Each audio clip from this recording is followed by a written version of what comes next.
Il existe de nombreux points de vue concurrents sur la sexualité humaine et les questions LGBT. L'approche Side permet de délimiter ces points de vue. Elle divise le spectre des croyances sur la sexualité en 4 catégories: Side A, Side B, Side X et Side Y.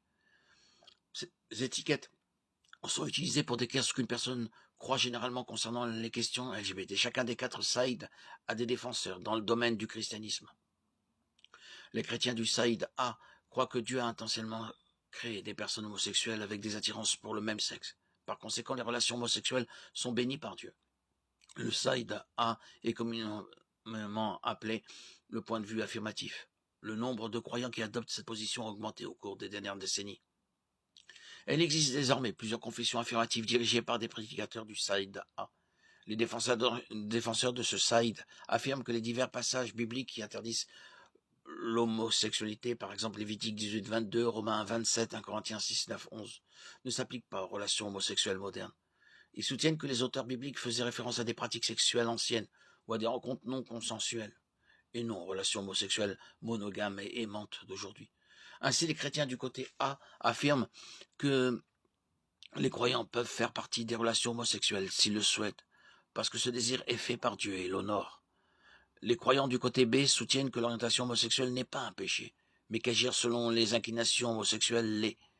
Le côté B soutient que les relations sexuelles entre personnes du même sexe sont moralement mauvaises, mais que les relations amoureuses sont différentes de sorte que les partenariats homosexuels célibataires ne sont pas nécessairement mauvais. Les personnes homosexuelles peuvent conserver leur identité sexuelle et même la célébrer tout en restant célibataires. Les partisans de cette théorie affirment que l'homosexualité n'est pas différente des autres péchés, puisqu'elle figure sur la liste des péchés et n'est pas isolée. 1 Timothée 1, 8, 11. De plus, chaque être humain sur Terre a des attirances sexuelles qui ne sont pas conformes au plan de Dieu. La clé est de ne pas agir sur ces attirances impies.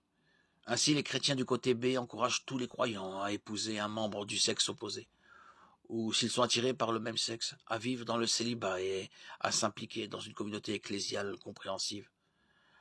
Selon les enseignants du côté X, la formulation de Lévitique 18, 22 et 23, en particulier le mot, classe l'homosexualité dans la catégorie des offenses terribles. En effet, les partisans du côté X affirment que l'homosexualité était la principale raison pour laquelle Sodome et Gomorrhe ont été détruites dans Genèse 19, Jude 1, 7 et 2 Pierre 2, 6, 7. Par conséquent, les chrétiens doivent abandonner toute attirance pour le même sexe pour vraiment suivre et honorer Dieu. Nous avons tous été appelés à la sainteté et nous devons nous concentrer sur l'identité chrétienne plutôt que sur l'identité sexuelle.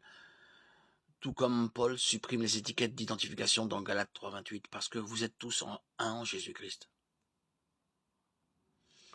Ceux qui ont des inclinations homosexuelles doivent se repentir, car l'hétérosexualité est le dessein de Dieu pour tous les êtres humains.